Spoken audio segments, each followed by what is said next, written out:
Here is a simple pulley arrangement connected by belt.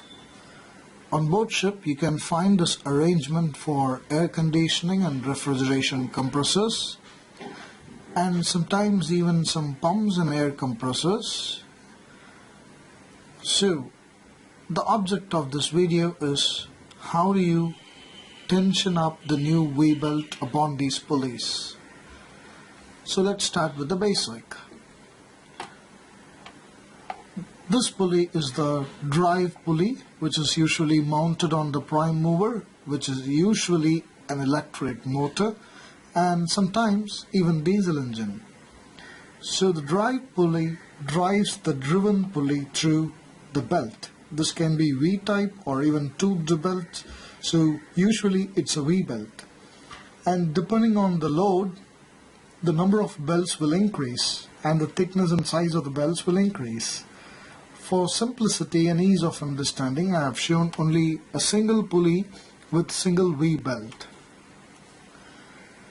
Let's say one of the V-belts is broken on some of the blowers or air conditioning compressors.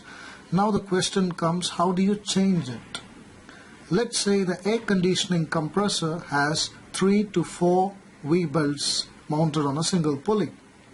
Now, if a single belt breaks, you should definitely change all the V-belts. Most of the engineers just change the broken belt and then run the compressor. But what will happen when you run in this way is the new V-belt takes up more load than any other belt or the old belts. So what you have to do is you have to remove even the old good belts and then replace with a new one. That's what the manufacturer states in its manual. So you got to check the manual. Now after mounting a V-belt, how do you adjust the tension?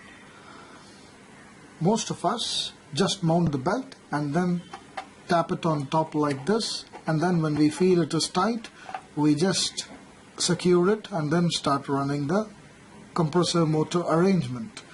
But is there some procedure to determine the tension exactly? Yes, there is. Here it is. What you have to do is suspend a spring balance from this point vertically down, and then this spring balance has other hook through which we will attach some weights based on the manufacturer's instruction. The idea is to apply some tensile force or tension load so that we can measure the deflection. It is very similar to the chain drive which we use on MAN BMW diesel engines. Now as you suspend the spring balance, on the other hook you got to attach some known weights, let's say 3 kg or 5 kg depending on the manufacturer's instruction.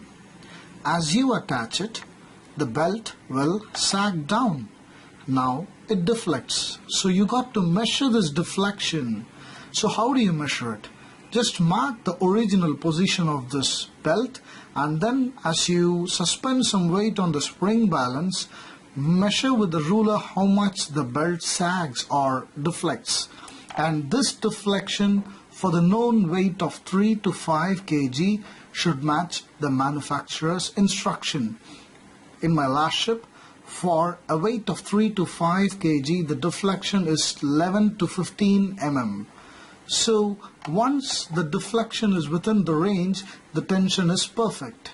If not, if the deflection is more, let's say 20 mm, the belt is slack, it's loose.